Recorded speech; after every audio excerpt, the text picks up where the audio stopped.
Huomenta. Mikäs nyt on? 13.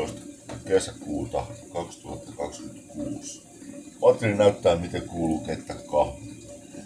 Ärsyttää siellä joka paikassa, kun siellä myydään vaan pahvikahvia joka ravintolassa. Eli keitetään vesi. Tässä on tämmönen perinteinen vedenkeiti ja liekki. Ja sitten otetaan kahvikeitin. Kahvikeitin on tämmönen näin. Tämmönen on hyvä kahvikeitin. Sitten mitataan sinne vesi kupilla. Tehdään 2 kuppia. Laitetaan kuumaa vettä tohon noin. Tällä tavalla 1 kupillinen. Sitten toinen kupillinen. Noin tällä tavalla näin. Mitataan aivan millilitran tarkkuudella. Noin 2 kupillista sinne mukavasti. Ja sitten kiehutetaan se. Tällä mä vähän niin kuin esikiehut menee nopeammin kuin tällä kiehuttaa. Jos tohon mittaan, niin se kestää muutaman sekunnin kauemmin.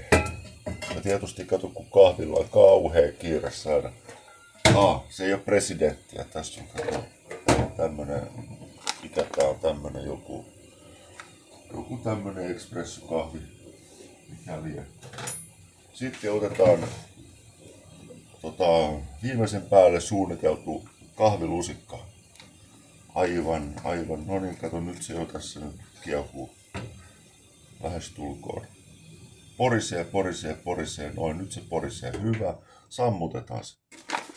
Eli ei tarvitse keittää sitä kahvia. Laitetaan vaan kiehuvaa veteen tosta, kato. Noin, siinä on 2 teelusikallista yhdelle, sitten tosta. Noin, nyt siinä on 2 teelusikallista molemmille kupeille. Noin, sit sekoitetaan. Sekoitetaan tuolla tavalla noin. Lusikka pois ja lusikka voi laittaa tuonne kuppiin odottamaan. Ja sitten semmonen 5 minuuttia venaat ja kaadat sen tonne. Voit vaikka jossain parin minuutin kohdalla sekoittaa uudestaan sitä, että ne purut vettyy kunnolla, että se aromi pääsee sieltä liukenemaan tuohon veteen. Noin 5 minuuttia.